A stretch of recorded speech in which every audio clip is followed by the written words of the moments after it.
भाग्य बता दिया कि इसको ओघड़पति मिलेगा, नग्न वेशधारी, भस्मी लपेटने वाला, जटाजूट बांधने वाला, मृग चर्म धारण करने वाला,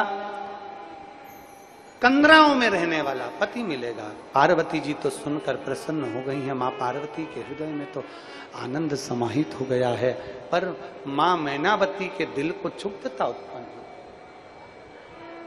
मां को लगा, मां मैनावती के हृदय में आया कि मेरी बेटी की शादी ऐसे लड़के से कैसे कर दूं।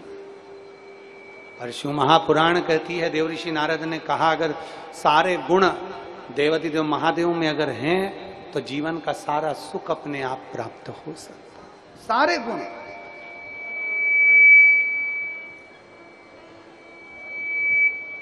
भगवान शिव में सारे गुण हैं जो प्राप्त हो सकते हैं। मांगो तो ऐसी जगह से मांगो जहां से आपको लगे कि दे सकते हैं। मांगना ऐसी जगह से जहां से लगे कि ये दे सकता है। एक कथा आती है शिव महापुराण की, बड़ी सुंदर है। रामचरितमानस में मारीच की कथा आती है। बोलो सुनी कि नहीं सुनी? अरे बोलो, सुनी मारीच की कथा? जम के तो बोलो। ठीक है, सुनी है तो मारीच के पिताजी का नाम क्या था? मारीच की कथा। और ओमकारेश्वर की पवित्र भूमि पर बैठे हो और ये कथा ओमकारेश्वर बाबा की ही कथा है। ये मारीच की जो कथा यहां से चालू हो रही है कि ओमकारेश्वर बाबा के आप घाट पर बैठे हो, रेवा मैया के तट पर बैठे हो, और तुम्हें स्मरण आना चाहिए कि मारीच के पिता सुंडा, मारीच के पिता का नाम क्या था? सुंडा।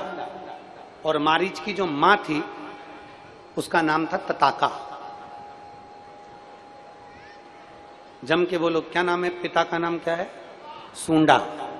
और मां का नाम क्या है? तताका। मां का तताका और सुंडा, ये तताका और सुंडा एक यक्ष है, बड़े यक्ष। इनके घर में दो बेटों ने जन्म लिया, एक मारीच एक सुबाहु।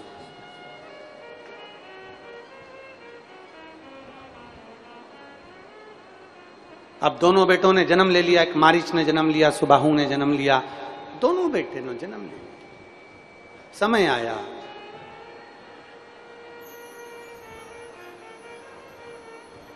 एक बार अगस्त ऋषि, बाबा अगस्त बाबा, शंकर भगवान के पार्थिव लिंग का निर्माण कर कर उसका पूजन अर्चना कर रहे थे। पार्थिव लिंग, अगस्त ऋषि पार्थिव लिंग का निर्माण कर रहे हैं, पूजन कर रहे हैं।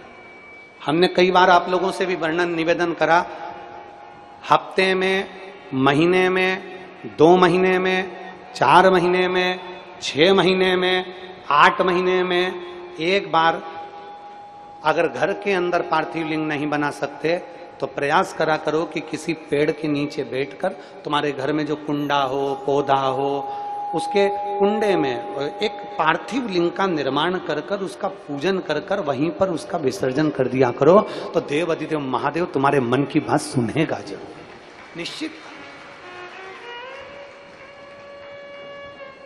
पार्थिव लिंग का पूजन करो। अगस्त ऋषि पार्थिव शिवलिंग का पूजन कर रहे हैं,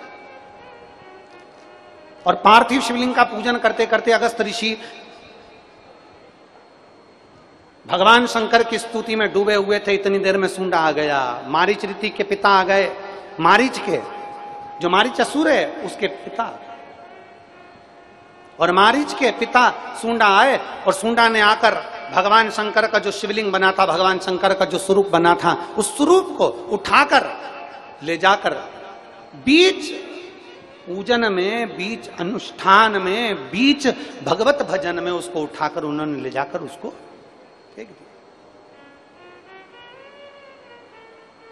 अगस्त बाबा के सम्मुख में ये बात हुई तो बाबा को बड़ा क्रोध आया, और अगस्त ऋषि ने हाथ में जल लेकर सूंडा के ऊपर छोड़ा और छोड़ते से ही श्राप दे दिया, सूंडा मैं तुझे अभी श्राप देता हूं कि तेरे प्राण चले जाएं। सूंडा मर गया, सूंडा के प्राण छूट गए। प्राण छूटते से ही मारी, सुबाहु और तताका को क्रोध आया, तुरंत अगस्त ऋषि की ओर भागे। अगस्त बाबा के आश्रम में पहुंचकर इन तीनों ने, यक्ष थे, भगवान शंकर की कृपा से यक्ष की योनि थी, भगवान की कृपा से बहुत अच्छी योनि इनको मिली थी, पर इन तीनों ने अगस्त बाबा पर जो क्रोध किया, क्रोध करते से अगस्त ऋषि ने हाथ में जल लेकर श्राप दे दिया कि तुम तीनों राक्षस बन जाओ।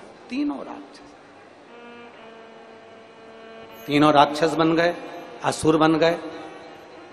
इनको श्राप देकर भगवान अगस्त ऋषि मार्ग से निकलकर जा रहे थे और यही पवित्र रेवा मैया का तट था।